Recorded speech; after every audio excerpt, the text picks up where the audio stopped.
This is the morning drive. So, how do you get growth? How do you get seen? How do you get engagement on LinkedIn? The 3-2-1 rule on LinkedIn is a simple engagement strategy. It's an attempt to boost visibility and growth, and it could help. Appeared on the platform last September. It was an article called Helping Businesses and Students Get Clients Using AI and Digital Marketing by the brilliantly named Kumkum Shinde, which I know I shouldn't laugh at Where was people's she name, from? but I love that name. It's I've a no great name. idea. I love Well, that. you sent me this. I know. I tried to figure out where. I thought she might be Thai or something. It's a superb name, isn't it? You never forget that. You don't, and I love that. The brilliantly named David Mackenzie is with me as well. You know what? I love Mackenzie. It's so good I named my company after it. Yeah. But David, it's the most bland name ever. My sons are called Kit and Archie, and my wife's called Elfie, and I'm called David. David's a good strong name. You stood up to giants, didn't you? Not personally, but I mean, in theory, in history, in folklore. with a slingshot. Yeah, something like that. Doesn't sound like it would work. Do you ever get it shortened to? Do No, people call you? No, They don't. No, I've never done that. So it's interesting, and this is a really good example of when you, as a candidate, when you go and meet a client, if their name is Jonathan or David or something, never shorten their name. Look at what they reply to on email and look what they put on LinkedIn. Don't say, if the name's David, call them David. Don't call them Dave. I hate being called Dave. It's a real bugbear of mine. Okay. Well, I've never done that, and I Farage kind has of been tempted to. I think. Yeah, well, he does. When you're not around, you should hear what he calls you. Outrageous. But that's Farage. Exactly. That's why we love him. Oh, he's grinning. But you could feel the daggers, can't you? But that's really good advice, actually. I hadn't thought of it that way. Because I very often, if guests come in, and I see that it's like a Jonathan or a name that could be shortened or often is shortened, but I'll ask. See, because I've learned to do that. But that's great. So when I'm interviewing candidates, if they've got a very long name, like some Kenyan names are really long, and I go, what do you like to be referred to, or an Indian name, and they'll tell me. So then you refer to them as that. Always ask, never assume. Yeah, okay. That's a really good piece of advice. So this is an article by the brilliantly named Kumkum Shinde. Contrary to popular belief in the social media world, let's start here before we get dig into this. LinkedIn success, and I know LinkedIn is very important. You extol the virtues regularly, but it's not about being the loudest voice in the room. Absolutely. And I think it's the relevancy and it's the consistency of it. Yeah. LinkedIn is going into a grey area at the moment. It's going into an Instagram area. So, people are sharing pictures of themselves. They're out with their kids and stuff. I had the picture of a dad's died the other day, which, from a personal point of view, it's awfully sad. It's great to see people's kids. I'm a big family man, but I don't want to see it on LinkedIn. LinkedIn is a business channel. It's about a community that is about business, not about whether Molly's managed to get her A-levels. Yeah. Okay. Now I'm going to sound really harsh on that because people are very proud of their kids, but share that on Instagram, share that on Facebook. Is Facebook still going? Apparently. Yeah. So, that's me and you are over 50 asking that question. Well, we know it's still going. That's just we have absolutely no idea at all about anything. Exactly. Let's face it. But the point is, you need to be relevant, and you don't need to share too much of yourself. And there is an oversharing going on LinkedIn, which has to stop. Right. Okay. So consistency is the key. Not taradiddle, rubbish, nonsense and stuff like that. People are just overly sharing stuff that you don't need to share, and it's, you've got to think about why you're on LinkedIn. You're on LinkedIn to progress your career and to progress and to widen your knowledge about your industry or what you do. So the 3-2-1 is a really good. It's a very good way of conducting your day-to-day activities. So you can overshare on LinkedIn. So I think the lady said do it daily. I generally don't do it daily. So my philosophy is how Mackenzie Jones work. We're avid posters on LinkedIn, and we share what we call original content, which is we produce blogs about what we view in a particular segment of the marketplace. Yeah, I mean, that's very much your thing, isn't it? Yeah. So the 3-2-1, shall I explain what it is? Well, I was going to get to that actually. Oh, so, sorry. so it's not I'm about. advancing the whole thing. I know it's like he's fed up or something. it's not. It's about Never. being consistent, right? Yes. But the 3-2-1 rule is over to you. There you go. So it's 3 likes on a post. So when you say like, if you look at LinkedIn, there's a thumbs up, there's a clap, there's a heart and stuff like. Try not to do the thumbs up, do the clap or do the heart or do the idea thing. really? Yeah, try not to do the clap one because LinkedIn, if you go onto LinkedIn and do the clap one, it gets you more recognition. Oddly enough. Oh, I didn't know Yeah, that. so Okay. there's a whole load of emojis on the bottom. There's a heart, there's a love, there's an idea. And I can't remember what the other ones are, but we use the clap one quite a lot or the idea one because it shows that that's a great idea and you get more, people get more, God, I'm struggling. All these night nurse things are just fuddling my brain. Are they really? You are full of cold Full of today. cold today, I Yeah. know. Let me the jump in relevance for a is second more, then, yeah. because Please I help mean me. I would very often jump in and do the thumbs No. up, but if you think about it, and I that's probably a good point as well. So this is kind of an etiquette thing. Yes. If somebody sort of says to you, "How you doing?" and you just kind of give them a thumbs up, it's that can be a little bit dismissive, I suppose. It's not as Yeah. though you're not offering what they've said the Yes. right importance kind of thing. But Is that- if you've written a really good article and you've done something innovative, put a clap or put a love or put a the light bulb, which is the bright idea. Yeah. Try to be so. What my view is on that, I try each week. I try to do 3 to 4 of those a week.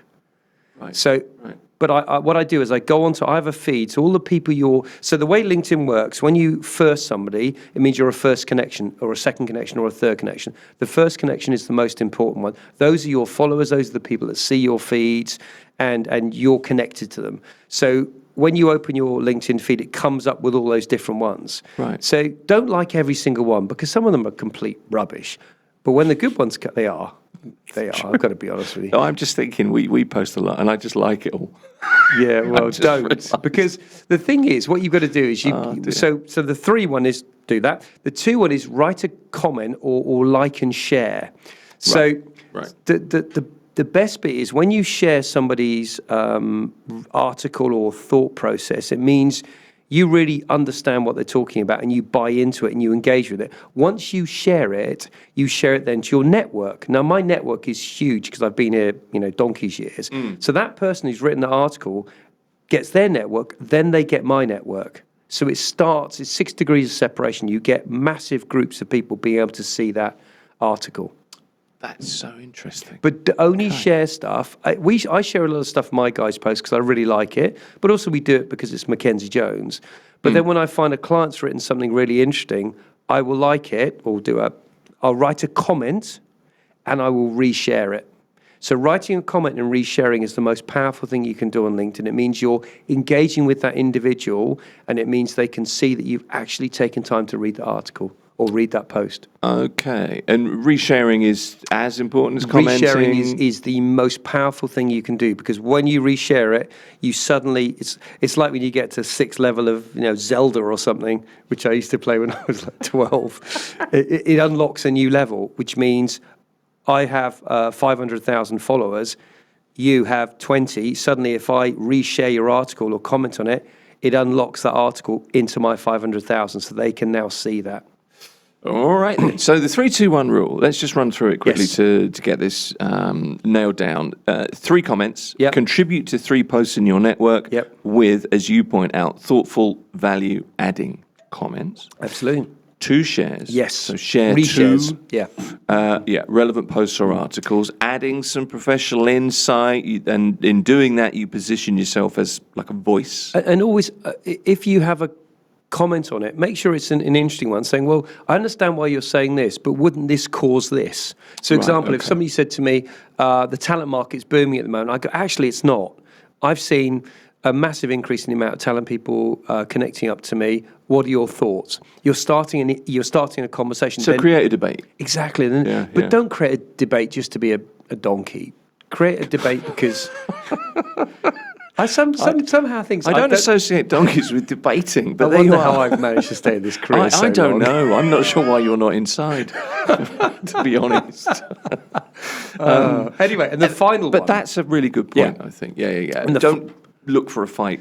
No, don't turn into. If it's going to be if you're disagreeing with somebody, add some weight behind why you disagree. So that person says to me, "Oh, David, I don't think recruitment companies have validity in this marketplace." I completely understand that. Let me know why. Do DM me, but let me explain what we do and why we're relevant to this market. Yeah. So it's asking for feedback, but do it privately. And secondly, it's not being aggressive back to them, because you want to stimulate discussion. You don't want to stimulate argument. Yeah, okay. You'll never win that. And opinions, they're just opinions Excellent, in the end, absolutely, aren't they? yeah, So life's too short, I always think. So the 3 comments, 2 shares, and then the one in the rule is 1 original piece of content reflecting This is the your key. expertise, your leadership style, your perspective, your opinion, if you can back the opinion up, of course. This is where you really add value. Right. So we've talked about LinkedIn. It's the source of connections, new jobs, relationships, everything. The way you get noticed in LinkedIn, if you just like people's posts and you maybe do the odd comment, that's fine. You want to become a super user, you start writing what we call original content. So it's your view on a particular subject. So I've written loads, and I do like writing, so I really enjoy writing blogs. But I wrote one the other day about the market and what's happening. It was my view. It got loads of comments, and I wrote one about, because we discussed it on the back of ghost jobs. I've written an article about ghost jobs. Yeah. But what it is, it's talking to people about my view on this particular thing. It's amazing the amount of comments, interaction I've got from that. Arabian Business called me to ask for a comment on it. So what you're doing, you're not just talking to your first connections. You're then becoming seen to be an expert in what you do, and that's where you have to end up as a professional. You've got to be an expert at what you do. Right. Okay. And that's the ultimate aim. Yeah, I mean, you can be any level, by the way. Forgive me for interrupting, but like my little intern, Manuri intern #. She wrote a really good article the other day, and she's 19. my daughter will be like, "Don't do that again." Yeah, I know. Oh, she just messaged My me. daughter? No, my Manuri intern, and it's got # after her name. But yeah, so she even at her very early start in her career at 19, she's creating an online presence that establishes what she's like as an individual and what her views are. As she gets older, her views will mature, but she'll always be seen as somebody that contributes to LinkedIn, and she'll be ranked higher on searches when recruiters and clients are searching for people. What do you say to people? And I mean this genuinely. I'm not trying to be obtuse here. What do you say to people that just say to you, "I just don't care about it. I don't care about social media. It doesn't make any difference to me"? Do you know what? I had this conversation with somebody the other day, because I'm a big social media person. I was much on Instagram when I was doing my triathlons. I'm not doing it anymore, so I'm off social media. Right. Somebody said, "Are you okay?" I know. But nobody I've met, but somebody who just follows me. So I think if you don't care, that's fine. So you need to find another way of progressing your career. But the easiest way of doing it is through LinkedIn, because if you think about how recruiters look at candidates, how clients look at candidates, it's all through LinkedIn. Whichever way we do it, there's no other competitor to LinkedIn at the moment. No, there's not now, is there? No, that's right. I mean, the thing is, I always get the feeling that, and I'm not that person. I'm not a big social media person at all, but I understand the value. Yeah. It's about participating. It is, and I look at some people that post every single day. That's too much. That's trying too hard. Yeah, and I see people trying to create a brand, and we talked about this last week about ghost jobs, about why people advertise. The reason why people post every day is you then come to the top of people's feed, but after a while that just becomes annoying. Yeah. So less is more. So we post an article once a month from each of our consultants, only once a month, and it's got to be well thought out. It's got to be relevant. So, example, I'm doing a series that comes out next week. It's called HR Insights. I've interviewed the top 10 HR directors in the Middle East. How did you start? How did you get into your particular industry? Right. What were your learnings? What would you do differently now? That's quite interesting. Yeah, it's really, and they've all been really interesting, but it's not tell me how great you are. It's about learnings. So I'm hoping that people very junior people like my Manuri will look at this and go, God, she became HR director. I could do the same. I just need to maybe connect up with people like her and figure out what she did right and what she did wrong, etc. I've got you. So it doesn't have to be daily, but you do need to participate. Yes, absolutely. And if somebody is posting daily and is at the top of your feed all the time, and it does get to you, there's a problem with that actually, because the thing about annoying people or stupid people is they don't know they're stupid. No, I don't. So how do you get? Yeah. So that's anyway. That's entirely different. No, but you are right. I think that the thing with LinkedIn, you can become too much too quickly. Yeah. If you try to become an influencer and you post every single day, people will get very annoyed with you, and they will. I was going to say unfriend you. That's not what they do. They'll not follow you anymore. Trying to remember what the terminology was. The They'll unfollow you, which means then you lose them in your network, which means you then lose their network. So the whole point of LinkedIn, if you link in with the relevant people, it's like building blocks. It's like the Lego thing we were talking about. Not the same analogy, but you build. You can build literally a city of followers by connecting with the right people, because once you connect with them, you connect with all their followers, who typically are experts in what they do because they follow them because they like what they do. The other side to it is this, isn't it? That if you, so you're on LinkedIn, and I'll scroll for a little while. I don't spend a lot of time on LinkedIn, but I'll scroll for 5 or 10 minutes on LinkedIn, and I'm on it for that length of time because I get pretty fed up with it pretty quickly. Yeah. Because Why? A lot of the posting is pretty trite. I'm not interested. I find a lot of it insincere. Well, not all of it, but a lot of it is quite insincere, and it's a look at me, aren't I fantastic? And I think, well, I'm not looking at you and you're not fantastic, because I take that view. So I get fed up pretty quickly. The good stuff kind of stands out. But it's like life, isn't it? You know, we're surrounded by people. You can't like everybody. Yeah. So it kind of reflects where we are. So maybe there's an element of, to get the best out of LinkedIn, this is where I'm going, you have to put up with that, the nonsense aspect of it. No, you've made a really good point. Yeah. How often do I spend scrolling through LinkedIn? Not an awful lot of time, actually. But what I do find is that the ones that I really like and I really engage with, there's some really good articles from people coming out soon. And actually, even my fellow recruiters, they tend to come to the top of my feed. So I read those first, and the ones at the bottom. What I'm finding now, if I find somebody's posting constantly, it's not very relevant, I unfollow them. Right, okay. Because I'm trying to make it more enjoyable for me and more relevant for me. Because it's a learning curve for me. Well, that's why it should be. Okay, well, let's get back to this, the 3-2-1 rule. So, why is it effective? The boost in visibility is the obvious one. Yes. Immediately, right? So, every comment, every share, every post, that increases, your reach, if you like. The strengthening of the personal brand. I always struggle with the personal brand thing because I don't really understand it. I kind of understand it, don't really understand it. People have said to me in the past, you should work on your personal brand, and I always think, I've got to go and paint a wall. Yeah, but you're an oxymoron in many ways, because an oxymoron. That's a phrase. Wow. That wasn't one of them, was it? No. You're one of the. You're a radio presenter, which typically by default means you are out there, you're talking to loads of people, you're very gregarious, but actually you're an introvert. Probably. So if you ever ask them, what's a radio presenter like, they'll always think of Chris Fade or one of those guys that's always out there doing stuff. But actually, I think when you meet people that are really good at what they do, they aren't necessarily extroverts. They are very good at subject matter. So what you're very good at, not to flatter you, because I know you love this, is you're very good at being interested in a topic you know nothing about. Because I think you've just got a very... Well, that's a learning thing. But you've got a very inquisitive mind, haven't you? I think so, yeah. So there you go. There's your brand. I've just told you what your brand is. But you know what I mean? Your brand is that. You're inquisitive, you listen, you ask good questions, and you do your research. Okay, so that should be at the top of my LinkedIn page. Well, thanks very much.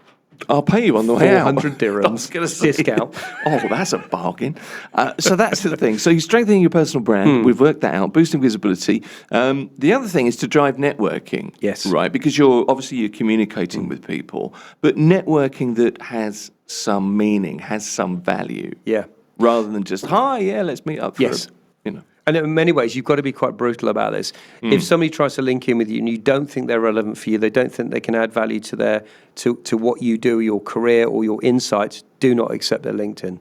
Okay. Don't get numbers. The whole thing is people look, well, I've got 500,000 followers. I guarantee if you go through it, there's probably about 100,000 that are relevant. But what you've got is 400,000 people's networks. Yeah. Okay. So Okay. you've got to balance this a bit. Right.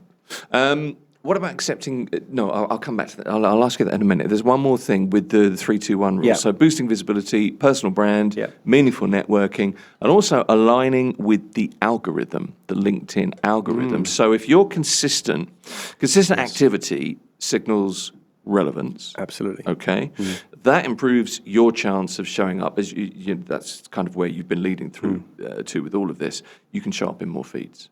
You want to show up in recruiters' feeds when they're doing a job search for relevant people in, say, my industry, HR. You want to have industry leaders that are looking for HR people, and you want to find some of the AIs that are looking for good people in HR. All of these things on LinkedIn. If you go onto Google and you type in recruitment companies Dubai, Mackenzie Jones is on that first page. The reason is we write loads of original content, we post jobs, we're connected. So Google algorithm picks up what LinkedIn's doing. LinkedIn is a very good feed for Google. Okay. All right then. So what we shouldn't be doing is what a lot of us do. Treat LinkedIn like as though it's a digital brochure. Uploading your CV, your resume, and then disappearing for months. You shouldn't really be doing that. No. Passive. If you're passive about attention, you're kind of invisible, I suppose. Yeah. Which is what you said just now. Are a you nutshell. okay on Instagram? Yeah. For not posting? Yeah, I've disappeared off Instagram. Yeah. I'm losing followers. But doesn't bother me. You can still look at it. You can still send me memes of Which I do on a daily people basis. doing questionable things, I suppose. Yeah, but I do Instagram because when I was doing all my sport, when I was doing my triathlons and ultras, I had a really nice community and we used to share encouragement and stuff. And my view is I try to encourage people who are getting into that, into triathlons and stuff, saying, I'm 50 years old, you may be 30, but anybody can do this. If you just had a baby and you want to come back and do it, all these things. But I think on LinkedIn is super relevant, is that you have to be not consistently on LinkedIn, but you have to be there at least on a weekly or a monthly cycle where you're doing something relevant. Okay, so LinkedIn is important. We all know that we should be on LinkedIn. A lot of people log in, and I'm guilty of this, scroll for 5 minutes, you get a little bit overwhelmed, a little bit fed up, whatever it is, and then you leave. Why is this kind of post and ghost strategy killing our credibility? That's a good phrase, though. Post and ghost, I read that on the internet. Yeah. Why is that killing our credibility, do you think? I think because if you've taken time to write a post and you put it up there and then just ignore it, people can go, well, what? Because they'll write a comment. What do you, David? I agree. This is a great idea. Yeah. You've got to at least like it or clap. You don't have to answer every single one because when I post stuff, I get hundreds of people commenting, which is great. But what I typically do is I go through all of those and I try and answer them, but I do them offline a bit. Okay. Okay. But I try and keep in contact. I know I can see the same people like my stuff every time, which the irony is when I get a job for an HR director, I always think about those people. They come straight first, front of mind. I'm with you. So if you don't respond, if you do post and ghost, it's just rude, isn't it? You're ignoring people. Yeah, exactly. It's manners. Just don't. Whole thing about LinkedIn is interaction, is connection, and just keeping in contact with people. Yeah. Okay. But you have to learn those manners, I think. You do, and you have to. I mean, I think that it's like having an online argument. Everyone tells you not to do it, but sometimes somebody posts a comment and you go, I don't agree with that. You just got to go, I don't need to. Yeah, You cause more issues by, it's okay to disagree with somebody on LinkedIn, but back it up with your reasons and don't get into an argument with them. I see so many of this happening now. People are going, you're rubbish, I don't agree with you, you're wrong. And then it starts a whole spike of stuff and I think, Yeah, it's a good point. Okay, but learning. Do you remember when email first became a thing? So this late 90s, I suppose, and people were emailing. And I remember a friend of mine who's a little bit younger than me. We worked together, and she would email. She was the editor of a magazine I worked for, and she would email, and it would just be one line. It wouldn't be a capital letter. There'd be no punctuation, and it was literally it was very early sort of messaging attitude. Oh, yeah. But that was just the way she did what she did, and she would always respond. But it drove me insane because there'd be no capital letter at the start of the sentence, there'd be no commas, there'd be hyphens where there shouldn't be, and all this sort of thing. And it was always just one line, and I'd phone and say, "Look, let's go." It would drive me insane. But it's interesting. We get there's a thing happening on WhatsApp. Sorry. This is complete I blank. know. Well, I have a WhatsApp story for you as well. But yeah, go on. WhatsApp's classic. So Yes. what I'll do is I'll get lots of candidates going, "Hi, David." Then that's it. Yeah, okay. I never, ever respond to those. Never. Because that's a person just trying to just get me to respond to them. So they're just trying to engage you. So if they go, "Hi, David, not well. I'm really sorry to interrupt Yeah, you," okay. and I'll always go back to those people. When they go, "Hi, David," and leave it, literally for days, Yeah, yeah, I'm like, I'm not going to respond to you. yeah. Because that's them trying to get you just to engage with them. And it's very annoying if you see the text come in and then you're like, "Hi, David," and then the three dots do that annoying three dot Yeah, thing, and yeah. you're looking at your phone thinking. It's usually when "What's I've coming?" fallen asleep and I'm messaging one of my kids and they go, "Dad, Dad." Well, this is like my father texts on on WhatsApp, and he will write, "Dear Tim," and it will be the whole format will be like an official letter, and at the end it will be like it'll be like 7 or 8 paragraphs, really long paragraphs, all exactly the same length because that's what he was taught, and then it will be "Best regards, Dad." Nice. Honestly, and I'm thinking, On WhatsApp. oh, that's WhatsApp. I kid you not. He's got his big iPad and he's got one of those pens with the little rubber bit yeah, on the end. yeah. He types like that. And it must take about 6 months for him to send me a message. And that's fine. But and he's in contact and I appreciate it. But these are the things. The point of all of this is the protocols and kind of the way you approach Yeah. people. And that's the thing. So I can see why. Just always remember there's a human being on the other end. That's the other thing, yeah. Yeah. So Who if you don't, I always say, and I tried to learn this as I got older, if somebody annoys you, don't respond. Think, wait, give it a day or two, then come back. You have a much better engagement with that person because you thought about your response rather than the immediate, I'm angry, I'm just going to tell them what I really think of them. Okay. Algorithms. Okay, but algorithms are kind of like they're a secret code. Yeah, I don't Well, they are understand secret codes, basically, aren't they? And but it's like a secret source. Are they really? I mean, you know LinkedIn well. Is it really that complex, or is it just rewarding behaviour we're just too lazy to do? Actually engaging other people. I don't know the answer, if I'm honest. My thought process is the latter.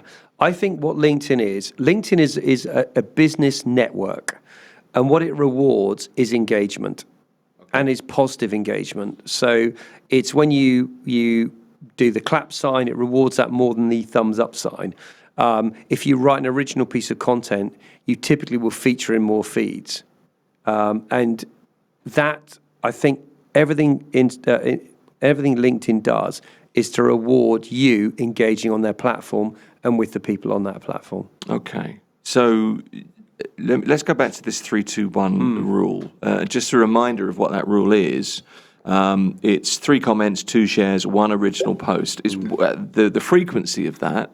You would advocate probably don't do that daily. No, That's probably far goodness too me, much. no. Is it kind of a weekly thing? Yeah, I'd probably do it slightly differently. So I typically will comment, I will like things on a daily basis. I don't put a time at 3 to 4, and I will try and write a comment on the ones I really like, probably 2 comments a day.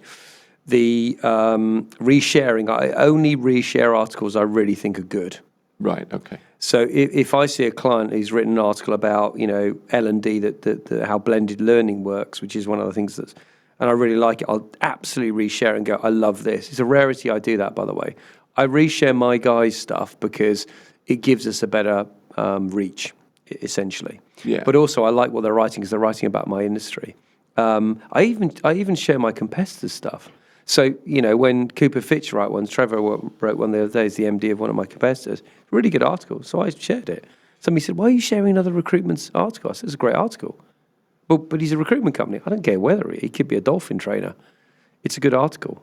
A dolphin trainer. I imagine Trevor's a dolphin trainer now. Do Do you know why I know that? Because back in the day when and this is good or bad. When Atlantis was first built, we were briefed to find dolphin trainers. There are Not an everyday request. 75 in the world. Really? Yeah, give or take.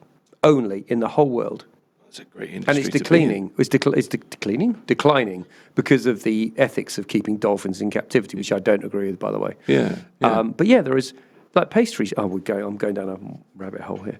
No, I'm interested in the pastries. Pastry You chefs. had me at Pastry pastries. chefs. A good pastry chef is paid an absolute fortune. Very, very skilled. And they are profession. global people. So you'll get a pastry chef. We were doing one for a very well-known restaurant here, and they were paying 70,000 dirhams for that person. Wow. But they came from Paris. They were top of they were phyllo pastry or something. I don't know. I'm not a cook, as you well know. But it was a really interesting, and we don't do stuff like that. But when I just love this Parisian chef doing Greek pastry. oh, is it Greek pastry? I'm sorry. I don't know. Yeah, I can tell you, I know nothing about. But I Not that there's anything wrong with Greek pastry. Don't get me wrong at all. But what I do is I do standard corporate roles, and I love doing HR. But when a client phones me and going, look, I've got this for a dog house, a dog care place, a general manager role. Do you want to do it? I'm like, absolutely. I love doing things like that, I bet you unusual do, ones. yeah. Because they're fascinating. It takes you down a completely new area of which you learn about. It's fantastic. Is it you're inquisitive as well? Yeah, you know what? And I made a view that every year I try and learn something different. Okay. I try and do something different because I got stuck in triathlons for years and it was great fun. Then I tried ultras. I loved ultras. And now I want to try something else. And I'm trying to figure out what that is. But I wanted to learn language. I could speak Turkish very basically because I lived in Turkey all my life. And now I've started coffee, which me and you have an interest in. And I've been learning about beans and about cutting. And I've just bought some coffee from a roastery around the corner. And I'm learning about how to do coffee properly now. Little things. I just want to keep stimulating my mind. Good for you. All right then. So, cupping at your place at some point then. I'm not sure it's great at the moment, but the beans are fantastic. I'm in, I have to say. Yeah. Shall we get back to the 3, 2, 1? Or Why not? Any more pastry anecdotes? Let me ask you this, right? And you've kind of answered this, all right? But I think it's worth reiterating. Thoughtful comments make sense. Thoughtful reaction makes sense, rather than just great post or whatever. There's no point in doing that. If you're going to make the effort, make the effort. Great post. I really like your take on this. Yeah, exactly. What's your thought on that? You're stimulating dialogue. Qualification of your kind of Yeah. exclamation, if you like. Okay.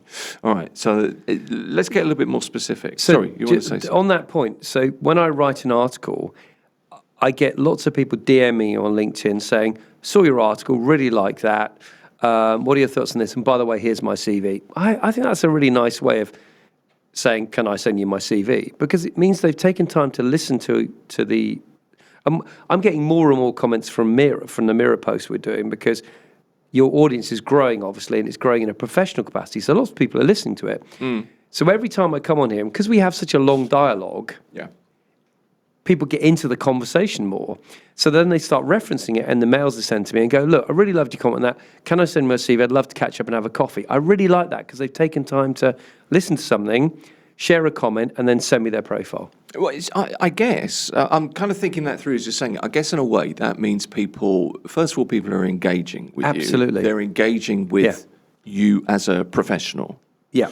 So that's a good logical way to approach somebody because that demonstrates a real interest and not a hunger, that's the wrong word, but a desire to approach people in the right way, a desire to get on. Does that make sense? So the best way of applying to a client or a recruiter is put something relevant in your email. Don't just say, hi, I know you're doing really well at the moment. Here's my CV. Go, hi, David. I heard you on Mirror Business talking about ghost jobs. Really interesting. I've had this situation before. Really keen to engage. Would you mind if I sent my CV? I'm more likely to apply to that than somebody goes, hi, David. Here's my CV. I'm looking for this job. Yeah, okay. Because I get hundreds every day of people doing the latter. The ones that do the relevancy bit, who take time to think about me as an individual and me as a professional, I'm more likely to respond to. This is very thoughtful today. Which is unlike us, isn't it? Well, yeah, there aren't many thoughts bouncing around in here amongst the tumbleweed. Oh. Let's get specific for a second. If I'm a freelancer, right, I'm trying to land clients. So LinkedIn is one of the ways, one of the avenues for me. Or I'm a business owner and I'm trying to build culture. Yes. Okay. I'm a career professional. I'm looking for a promotion. How does the 3-2-1 rule affect any of those things? How does it change that for each of us? I suppose the 3-2-1 gets you noticed on LinkedIn. It pushes you up the algorithm, so you're seen as a contributor. So it means you're adding value to the LinkedIn community, which is what LinkedIn's all about, by the way. Mm-hmm. So how do you, as a let's say as a business owner, push your business so that people will buy off you, which is essentially what we're talking about, isn't it? Sure, yeah. What you don't do is tell everyone how great your business is every 5 minutes, because nobody's interested in that. What they want to know, so example, as a recruiter, I want to push my business so people give us more jobs, so we can fill more jobs and make more money. Mm-hmm. Essentially what we do. Yeah. So what I do is I write articles about the area I work within, which is HR. I love doing HR. And I write articles saying, what do you think the future of talent is? Do you think that AI is taking over the acquisition part of our role? And how is that going to affect the assessment selection? So I write questions. I then get the HR community engagement with David, I think you're probably misguided somewhat, or I think your AI is going to... You start a dialogue. Immediately people notice my business and they go, actually, David is a recruiter in HR. He knows what he's talking about.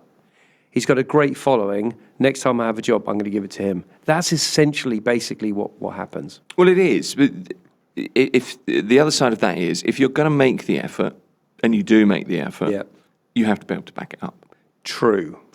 And that's where I always feel that there's a great deal of, there's a real lack, there's a dearth of, it seems to me that people posting the most are trying to shout the loudest, and often the people that shout the loudest know the least.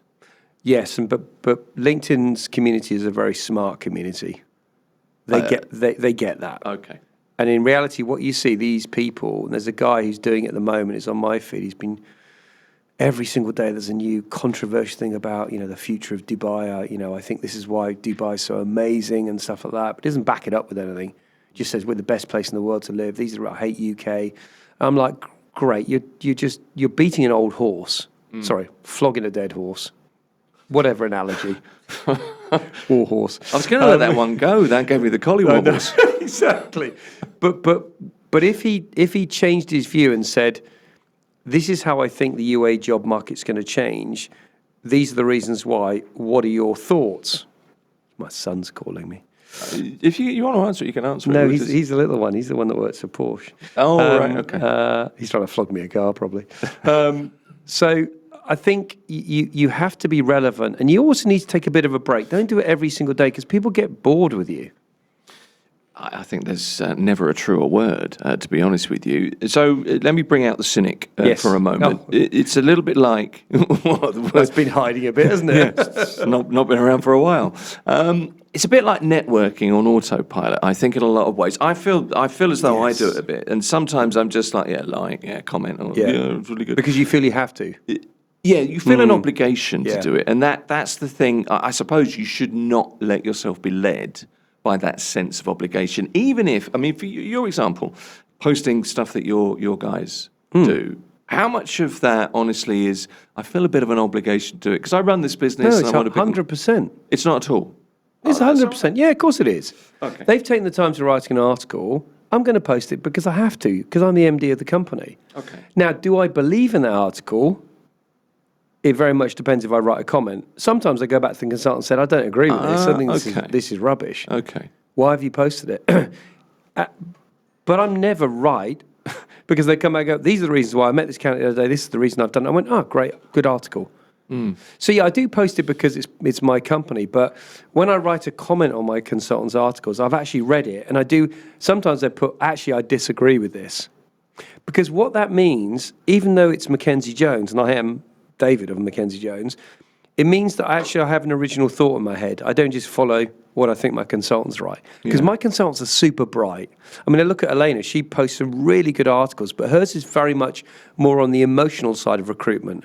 Whereas if I look at someone like Farhan, he's very much about the technicalities of what we do in recruitment. They're very different characters. Okay.